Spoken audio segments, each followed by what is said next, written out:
Degli Ulivi qu'on retrouve donc dans cette épreuve au trot monté après sa superbe victoire devant Hypercute de Manche et Rapide du Dijon l'autre jour. Et il s'annonce comme le grand favori, ce qui est logique a priori, PJ. Oui, puis je suis très malheureux parce qu'en fin de compte, je n'ai pas suivi Laurent tout à l'heure, mais j'avais 203, alors je vais peut-être le suivre dans la prochaine. Moi, j'aime bien les bonnes séries. Autant il ne faut pas essayer de casser une mauvaise série, autant il faut suivre des bonnes séries, à mon avis. Pierre Belloche, au micro, justement, tout à l'heure, le gagnant de notre troisième course. Vous demandiez à être rassuré, vous l'êtes? Ah oui, plus que rassuré, là, il était parfait le cheval. Aujourd'hui, un bon lot, avec la manière. Fallait se sortir du piège de la course, tout s'est bien déroulé? On va dire que j'ai eu beaucoup de chance, j'ai frôlé la chute à mon avis devant les tribunes. Mais disons que ça m'a obligé à me décaler et ça me fait gagner la course aussi parce que sinon j'aurais été un petit peu enfermé. Mais bon, le cheval il se balade, hein, c'est vraiment bien ce qu'il fait. C'est un poulain que vous avez toujours bien aimé, c'est un Roquemellois en plus, donc là la satisfaction doit être grande. Bah oui, c'est sûr, hein, on travaille tous les jours pour essayer de toucher des chevaux comme ça. Et puis bon, ce soir j'avais demandé à Eric de le driver parce que je suis fatigué en ce moment, j'ai beaucoup de boulot, pas trop de monde. Mais je remercie l'équipe parce qu'on se serre les coudes et on gagne des courses quand même. Ouais, parce que c'est important de se serrer les coudes quand des fois il y a des périodes moins bonnes. Là on sent que ça revient bien dans votre écurie. Ouais, voilà, le beau temps est avec nous et ça plaît aux chevaux, je pense aussi. Hein, et puis Desferrets, c'est vrai que ça l'a beaucoup aidé le cheval. Qu'est-ce que vous allez faire avec lui? Moi, je vais voir. Le chrono est très bon, mais bon, on est loin des meilleurs quand même. C'est la petite piste. Ouais, c'est pas si mal, bravo. Ah oui, ça fait plaisir pour Pierre Belloche, parce que Roquemellois, ça a été formidable, ces combats. Bon, c'est une génération terrible, hein, la génération des R, il n'y avait que des bons chevaux, et donc il est tombé dans une génération d'enfer avec Roquemellois. Il s'est bien battu avec son Roquemellois, qui est le père, justement, du gagnant de la précédente. Voilà, Néné Degli Ulivi, avec Vincent Lacroix. Un cheval qui vient de battre les meilleurs, il vient de battre tout simplement Roxane Griff et Hypercute de Manche. De lors, il est complètement déclassé sur cette tentative. C'est un cheval qui finit ses courses. On va revoir d'ailleurs sa dernière sortie pour venir battre les deux cracks qui sont devant. Hypercute de Manche, casaque rosé, casaque bleu. Casaque bleu et bleu foncé, long d'accord, Roxane Griff. On pense qu'Hypercute de Manche va gagner.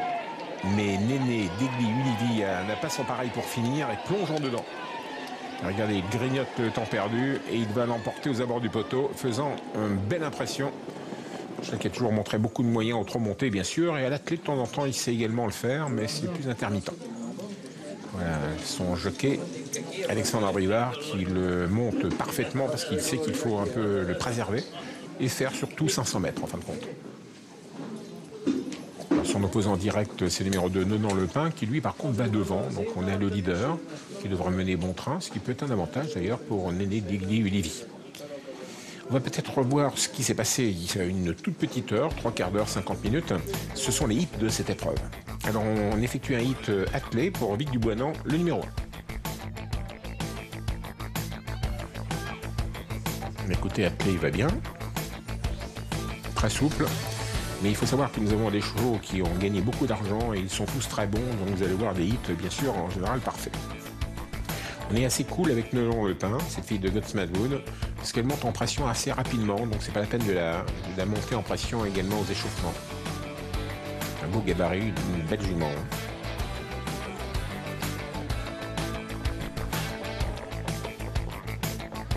Ça doit être Global Midnight peut-être.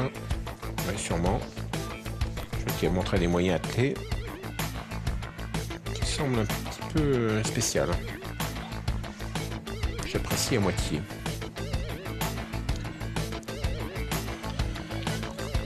C'est le numéro 9, Intime de Nacre. À l'attelé. Il est beau, hein, mais vous lisez, ce sont des très bons chevaux, donc niveau physique, ça va être magnifique à voir. Voilà le 10, Rissouk d'Avril, la fameuse génération des 10 ans, des R. Lui aussi, sa passe de forme formidable. Il a pris 442 000 € de gains pour Patrice Le Bouteiller. Et il a de beaux restes, vous voyez, même si il aura fort à faire ce soir. Quand même assez appuyé, hein. Il y avait 9,50 l'ouverture, il y a 14. On en fait donc un outsider. Intéressant. Voilà Rambert GM que j'ai vu mieux. Parce que là, bon, il est beau, il est toujours aussi beau. Je trouve qu'il est un peu limite quand même. Enfin, je suis méchant. Alors, Romain GM. Et puis Néné Degli Ulivi. à la clé.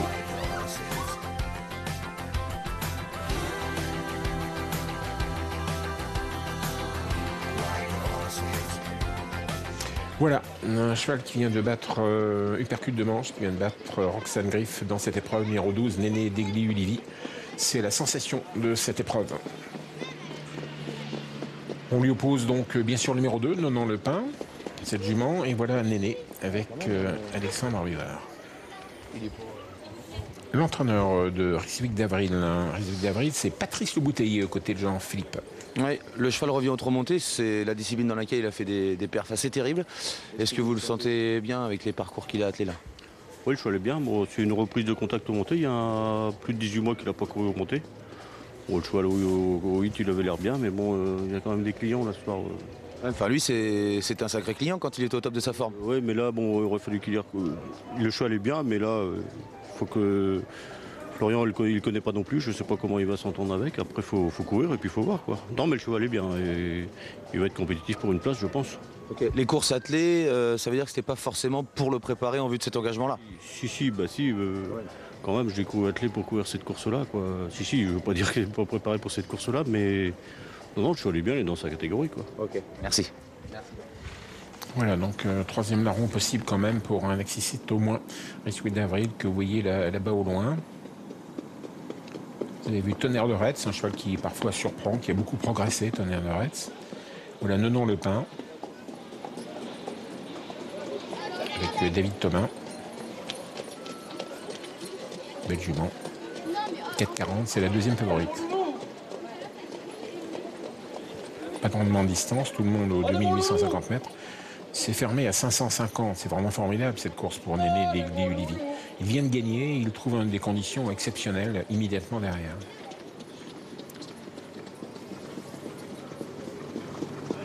Le numéro 9, Intime de Nacre. 29 contre 1. Damien Beaune. Au fond de la piste, là-bas au fond, au loin, Ramberbar GM avec Fabien Jans. C'est magnifique ce cheval-là. L'entraîneur du favori Néné Degli-Ulivi, Vincent Lacroix, aux côtés de Jean-Philippe. Oui, le cheval a très bien gagné l'autre jour, alors qu'il pouvait manquer encore. Tout va bien depuis? Oui, il a très bien retravaillé, il a fait du léger. Le cheval paraît bien. Bon, maintenant, c'est une course fermée, donc comme ça, on a une première chance, bien sûr. Mais bon, vous savez, les courses, il faut les courir avant de les gagner. Hein. Bon, donc, si tout se passe bien, normalement, ça va aller. Quoi. Et il ne faut pas les courir pour les gagner, si vous voyez ce que je veux dire avec lui, non? C'est un peu ce qu'il a fait l'autre jour. Oui, voilà. Ouais. Bon, l'autre jour, bon, j'avais dit à Alex, on court le long du rail et puis on verra bien. Et puis bon, tout s'est bien passé. Il a pu mettre sa pointe de vitesse finale, quoi. Donc c'était un bon lot quand même l'autre jour. Oui. Ça y est, Roxane Griff et tout ça, ça passait des clients quand même. Bon, mais aujourd'hui, bon, il n'y a pas ces clients-là, mais bon, une course, ça reste une course. Vous savez, tout peut se passer dans une course, quoi. Donc il y avait l'os de bain, le cheval à le blanc, c'est pas mal. Oui. Non, le pain, c'est bien aussi. Donc des ferrets des 4 et tout. Donc faut voir comment ça peut se passer. D'accord. Merci Vincent.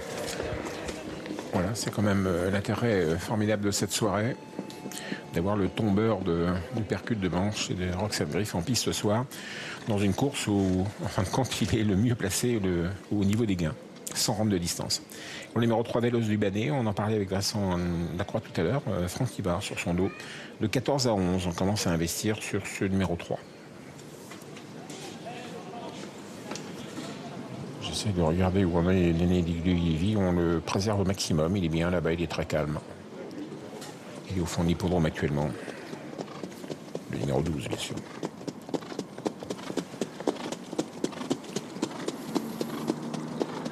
On investit beaucoup sur le 2, on a beaucoup investi sur le 3, sur les deux chevaux qui sont joués en dehors du grandissime favori de cette soirée.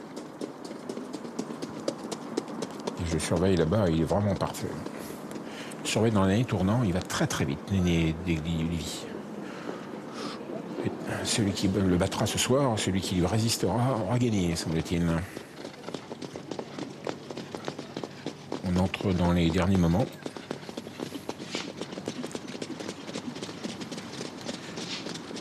Avant en distance, comment va-t-il se comporter durant le parcours? Mais on ne peut pas en fait aller devant avec Néné Degli-Ulivi. Il faut de toute façon attendre. Le meilleur placement, bien sûr, c'est d'être dans le dernier tournant 4-5e et de ne pas être trop loin, bien sûr, et de venir cueillir les autres dans la ligne droite comme il l'a fait la dernière fois. Toutes ces courses sont comme ça. Je pense que même contre plus faible, comme aujourd'hui, il faut appliquer la même tactique. Parce que sinon, il est un petit peu bouillant et il pourrait trop en faire. 1,90 pour le numéro 12, 3,30 pour le numéro 2, 10 contre 1 pour le numéro 3. Et on est désormais pratiquement sous les ordres. On va partir devant les tribunes. Remember GM, grosse cote, près de 80 contre 1. C'est ses dernières années, comme Raceway d'Avril. Il est calme, hein, Remember GM. Ils connaissent leur travail maintenant. On se positionne. Le favori est en vert. On est en train de volter.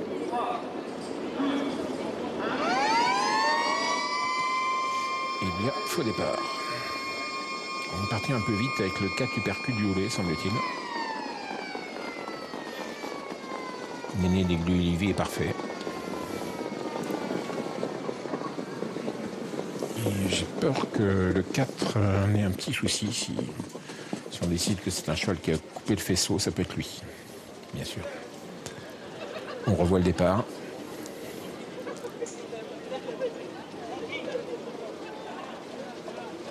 Voilà, attention, c'est là où ça se joue. Regardons.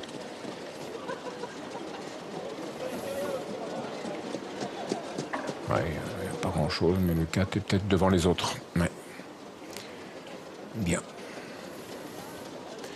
On va se rendre au nouveau départ. Il ne faudrait pas qu'il y ait de faux départ à répétition. Il ne faudrait pas qu'il y en ait un nouveau pour le favori Néné d'Aiglu-Olivier, même s'il est vraiment parfait.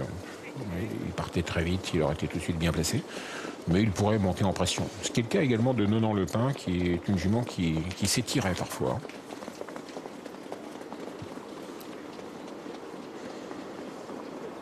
Moitié de cote pour le numéro 3, Véloce du Bannet.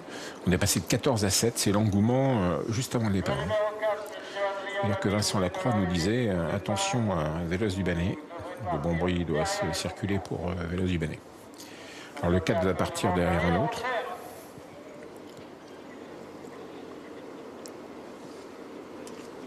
On se positionne. Volte. Et on va peut-être s'élancer sous la conduite tout à l'extérieur d'une casaque bleue qui va très très vite. Il s'agit du numéro 3, Véloce du Bannet, qui s'empare tout de suite du commandement. Alors que Nonan Le Pin est très mal parti. Nonan Le Pin se retrouve assez loin quand même. C'est un peu inquiétant pour le numéro 2. Quant au favori Néné d'Aiglu-Olivier, il est extra, il est 4e actuellement.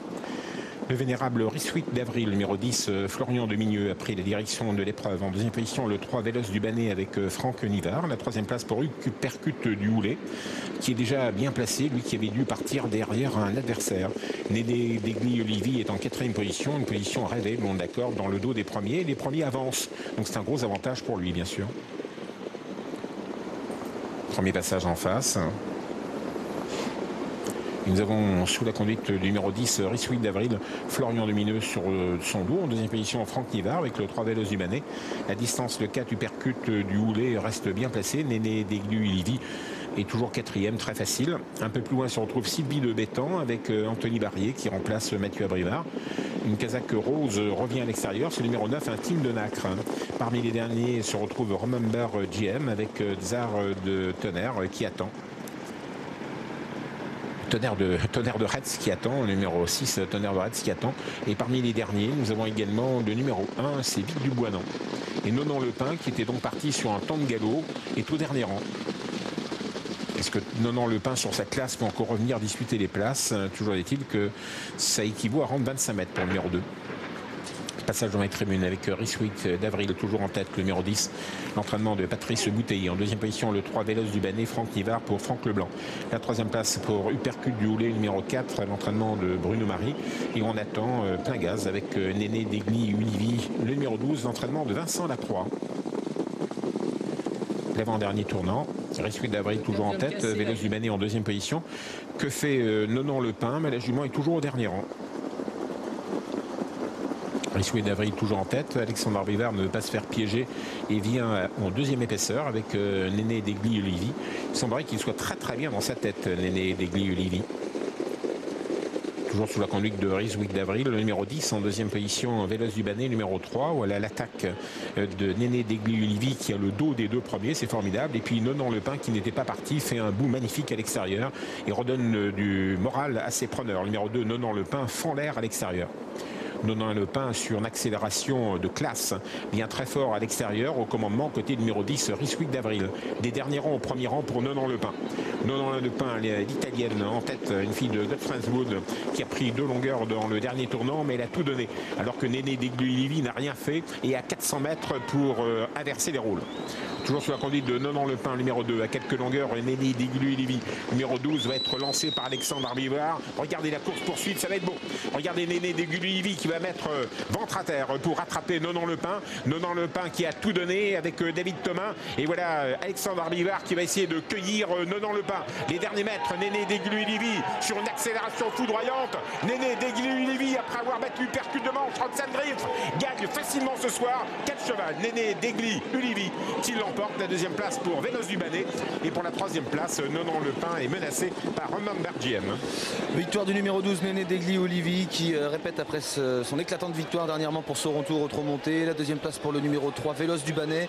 Ensuite, c'est plus serré, mais peut-être le numéro 11, Remember GM, aux dépens du numéro 2, Nonan Le Pin. 12, 3, 11 et 2, c'est l'arrivée provisoire de cette quatrième course, Laurent. Voilà, merci Jean-Philippe, c'est beau la classe en tout cas, hein. Quelle belle victoire de Néné Degli-Olivi. On reviendra sur ce succès tout à l'heure, on aura un petit peu de temps avant la 5e course et on pourra revoir quelques images et puis avoir des réactions à chaud de l'équipe gagnante. Pour l'instant, je me tourne vers vous, Laurent. On affiche l'arrivée de Vincennes quand même 12, 3, 11, 2 et 6 pour la Réunion 5, course 4. Je me tourne vers vous car on va suivre une nouvelle épreuve à La Plata. Départ dans quoi? Dans 4 minutes, on a peu de temps pour en parler. On a des noms partants? On a des noms partants, oui, effectivement, les numéros 2 et 6 dans cette course. Effectivement, des poulains âgés de 3 ans qui ont gagné, qui n'ont pas gagné plus d'une course. Voilà, alors c'est une épreuve dans laquelle j'ai un cheval que j'aime bien.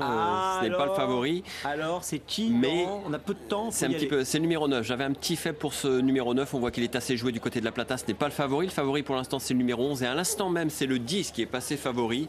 Voilà, moi la balance penche en faveur du numéro 9. Les 10 et 11 sont très joués. Le 11 a débuté victorieusement le 24 mars. Il s'est baladé, il est entraîné par un très bon entraîneur qui s'appelle Juan Martinez, qui a gagné 33 courses cette année pour 107 partants. Il a gagné une course sur 3, c'est impressionnant.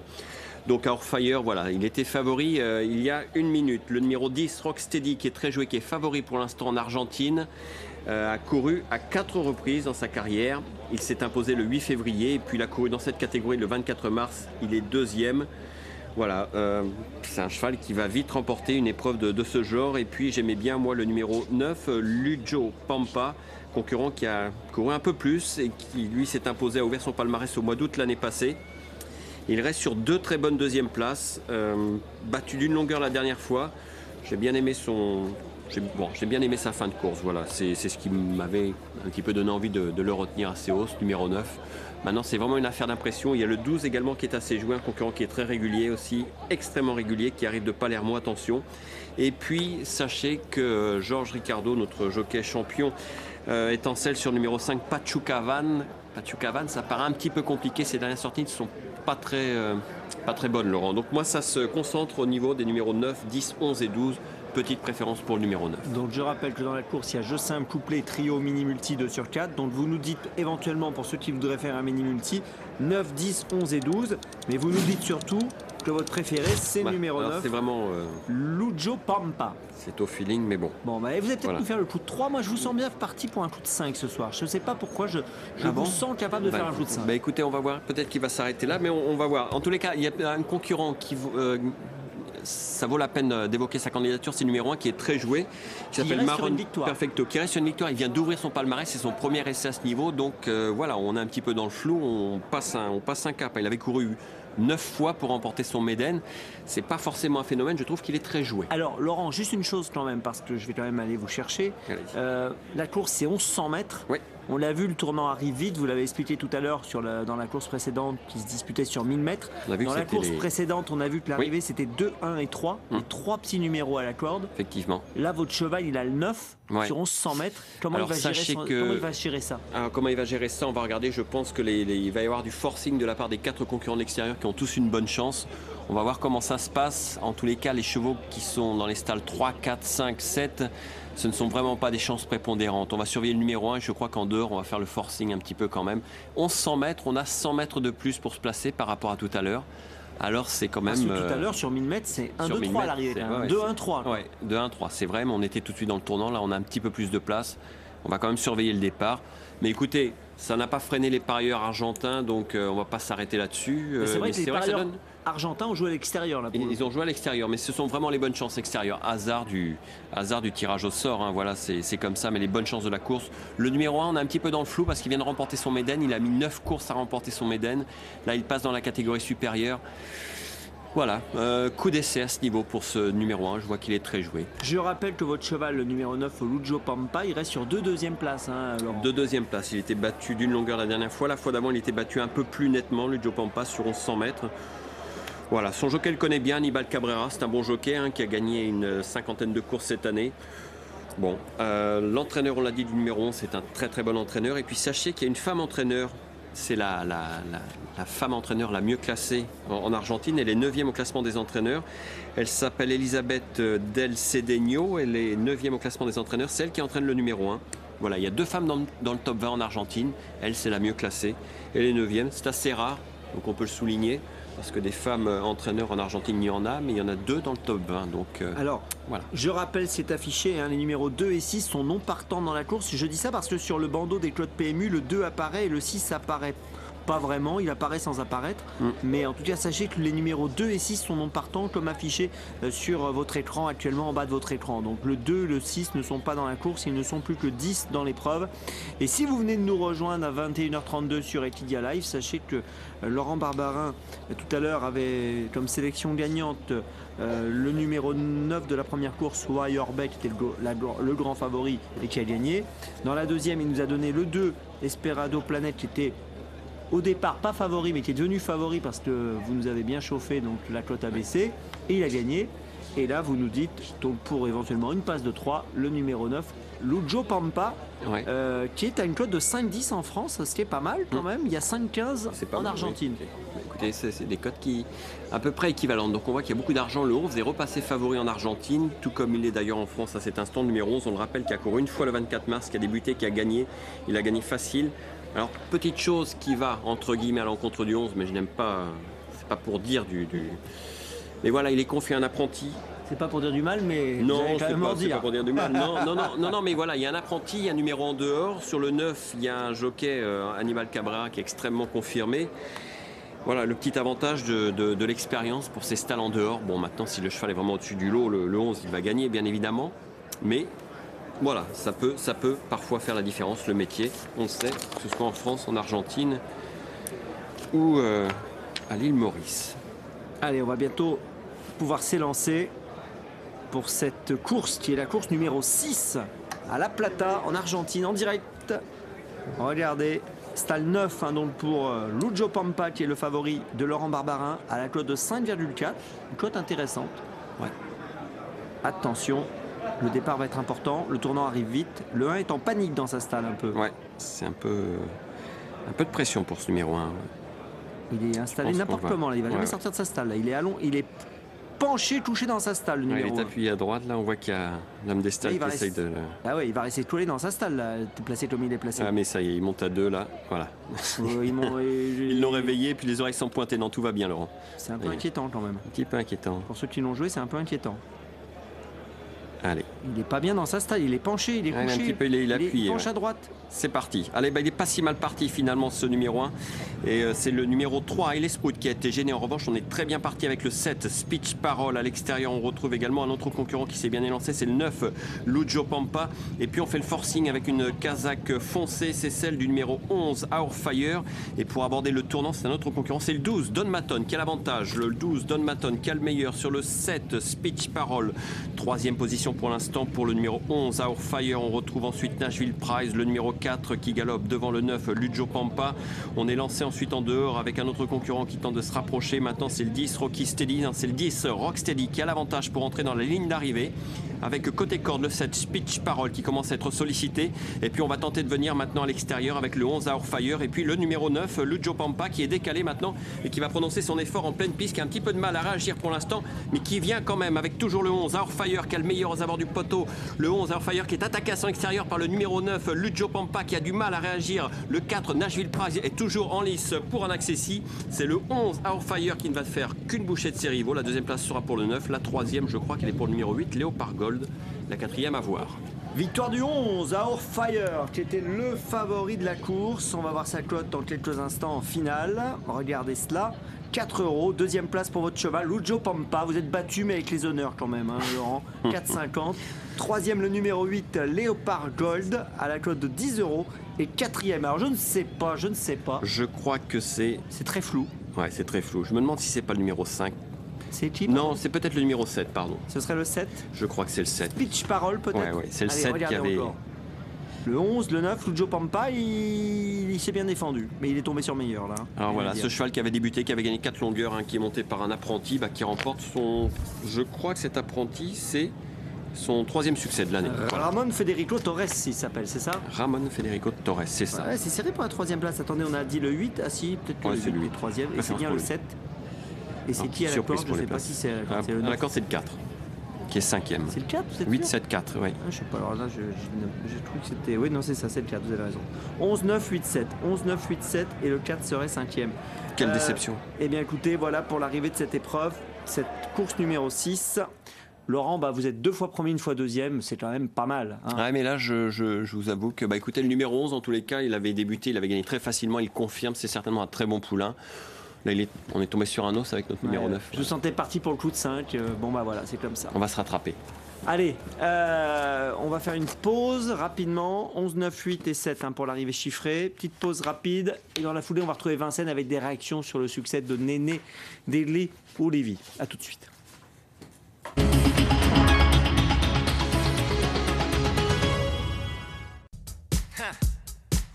Parce qu'on ne sait jamais quand une occasion va se présenter.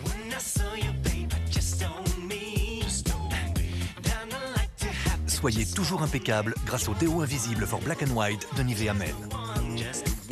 Le blanc reste blanc, le noir reste noir et toujours une efficacité 48 heures. Déo invisible for black and white de Nivea Men, fournisseur officiel du Paris Saint-Germain. Nivea Men, à vous de jouer.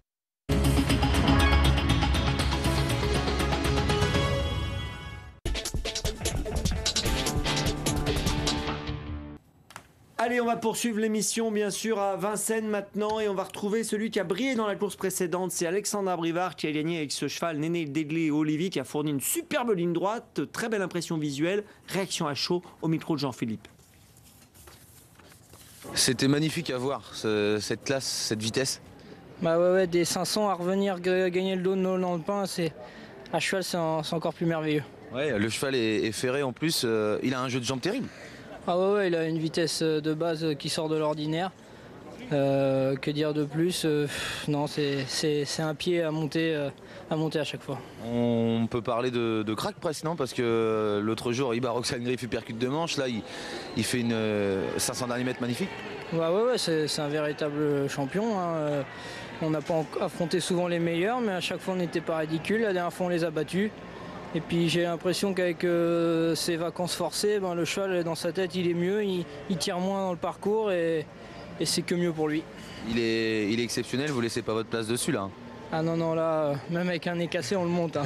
Vous avez bien fait remarquer au début de carrière quand il a commencé à arriver en France de faire des kilomètres pour aller le monter ou le driver. Ouais, je suis monté quelques coups dans l'avion, il avait 125 000 €, quelque chose comme ça. Il y a 2 ans, jour pour jour, on gagnait à Cavaillon la course de ce midi. Et voilà ce qui s'est passé en 2 ans. Très beau parcours, bravo Alexandre. Allez, Laurent, vous m'avez fait vibrer quand même dans l'épreuve précédente en Argentine. Je ne vous en veux pas. On passe à la 5e épreuve de cette soirée avec des concurrentes de 3 ans de très bonne qualité. C'est vraiment très très bien. J'ai vu des hits formidables tout à l'heure. Mais tiens, justement, on a peut-être le temps de voir les hits de cette 5e course. Ça va vous en dire long. Voilà, le numéro 4 et le 2 actuellement à l'écran. Le 4, c'est Yves Dreux pour Karim Havas, Casaque Verte. Et le numéro 2 avec un entraînement de la salle. Numéro 2 qui est très abandonné, 130 contre 1. Vous allez voir, il va y avoir des hits formidables. Là, ça va assez vite, hein. C'est des juments qui avancent. Hein. Pourtant, ce ne sont pas du tout des favorites, c'est d'énormes cotes, ça c'est tout dire. Hein. Voilà les Victoria's Dream.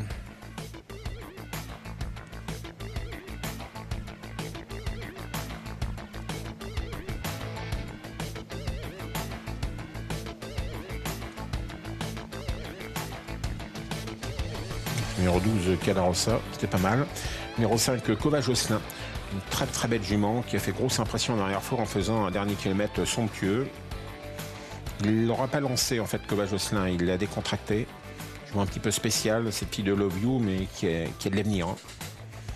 C'est exceptionnel ce qu'elle a fait la dernière fois durant les 500 de la mètre, voire le dernier kilomètre. Bon, numéro 7, Calas du Bouffet avec Michel Lenoir. Cheval très brave, il est toujours à l'arrivée.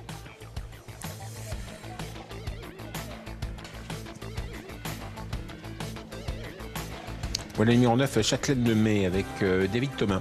David Thomas qui remplace Mathieu Abrivard. 24 contre 1 pour ce numéro 9. Et là, restez avec nous, vous allez voir le 8 suivant. Moi, quand je vois ça, j'ai envie de aller au guichet. Regardez, c'est magnifique. Il fonce. Cavaleria, une jument par Prodigious. L'élevage feuillé, hein. Je salue toute la famille. À Gassé, tout près d'Argentan. Un grand élevage. Voilà, numéro 13, Cathy Akira. Puis de Passform. Jarno Niskanen. Voilà. J'ai un peu peur du tracteur, ça veut rien dire. C'est pas mal quand même.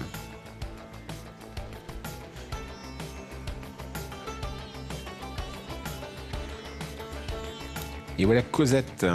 Cosette qui a couru monter, qui est un peu la Cosette de l'épreuve d'ailleurs, puisque ses gains, écoutez, c'était monté récemment, donc ça paraît dur, même si l'engagement est bon. Par contre, ces hits, écoutez, on est enthousiasmé par le 10 Cavaleria et Eric Raffin dans cette épreuve numéro 10. Et voilà, on sort en piste. Et bien, Eric Raffin, justement, là au micro, on écoute.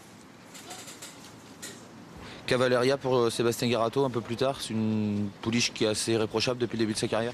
Ouais, comme on peut voir, c'est une pouliche qui a que des bonnes lignes. Avant le coup, je ne vais pas vous dire le contraire, c'est une bonne chance. Okay, merci. Voilà, c'est une bonne chance, le hit a été formidable. Il faudra passer sur le corps, ou du moins il faudra résister à ce numéro 5, Kova Jocelyn, parce qu'elle va certainement finir, et l'autre, vu sa vélocité, sera peut-être en tête dans l'année tournant. Enfin, j'imagine des scénarios de course comme ça, parce que Cavaleria, c'était assez exceptionnel, mais Kova Jocelyn, sa tenue est aussi exceptionnelle. 2,40 pour le numéro 5, Kova Jocelyn. J'ai demandé à Jean-Michel si c'était une bonne favorite. Il m'a dit, ah oui, elle trotte, hein, mais c'est vrai qu'il y a de l'opposition, mais c'est une pouliche qui trotte. Je l'ai senti plus confiant qu'avec Barrio Jocelyn tout à l'heure, par exemple. Très bien. C'est une jument d'avenir, ça c'est sûr et certain. Concernant Clémence Dem, le numéro 6, je ne sais pas si elle fait partie des concurrentes jouées. Une pouliche irréprochable depuis le début de sa carrière. Elle a souvent été de l'avant. Tony m'a dit, aujourd'hui je veux vraiment lui apprendre quelque chose, donc on va courir dans les autres ou plutôt derrière. Il veut la voir finir. Il m'a dit on ne va pas l'empêcher de gagner si elle en est capable, mais il faut vraiment qu'elle apprenne quelque chose, que ça la change un petit peu. Elle est très belle, regardez là, une fille d'Offshore Dream et de Joie du PAM, l'origine bien sûr est sarciale. J'ai trouvé Jarmo Niskanen assez chaud avec le 13 Cathy Akira. Je ne sais pas si vous avez vu le hit, PJ. C'était bon. Ouais, j'ai trouvé aussi. Il m'a dit que c'était bien, Jarmo. La jument est assez calme, un peu moins nerveuse que l'autre jour, parce que ça peut être un petit peu son défaut pour l'instant. Elle monte en pression. Elle a besoin d'un bon parcours, mais j'ai senti que Jarmo était confiant. Très bien. Les numéros 13. Voilà, Cavaleria. Prodigious Djanga. Djanga, donc feuillé. Feuillé, élevage, donc tout près de Gassé. L'élevage qui a donné des grands champions comme Oligo en particulier.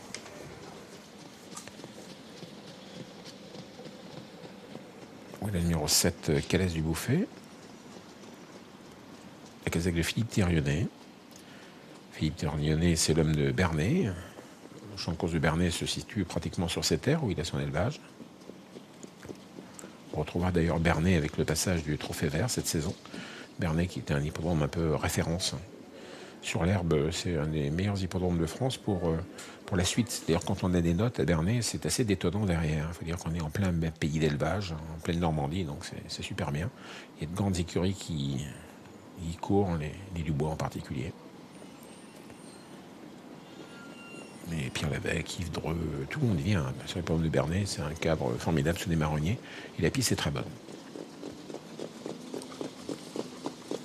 Alors 2,40 pour le numéro 5, 3,70 pour le numéro 10, Cavalleria. Une prise sur le numéro 13, Katia Akira. Là aussi, le hit était bon et Jean-Philippe nous disait que l'entourage était assez chaud.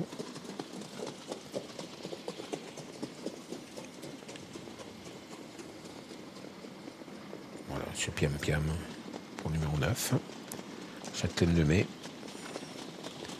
Nous sommes sur 2850 mètres, on va partir devant les tribunes. Cova-Josselin, je ne sais pas du tout comment faire Jean-Michel Bazir. La dernière fois, il l'a complètement préservé. Il est venu en une fois, il est venu à 1000 mètres. J'ai l'impression que courir comme ça, c'est pas mal pour Cova-Josselin. Calarossa, actuellement à l'écran. Le numéro 2 qui est abandonné à la cote. 150 contre 1, 160 contre 1 pour là, c'est 2. Et 150 contre 1 pour le 8.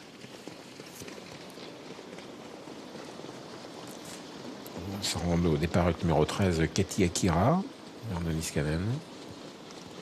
On est en train de se regrouper. Voilà, vous entendez le starter. Numéro 9, Châtelaine de Mai, une grosse cote, 23 contre 1.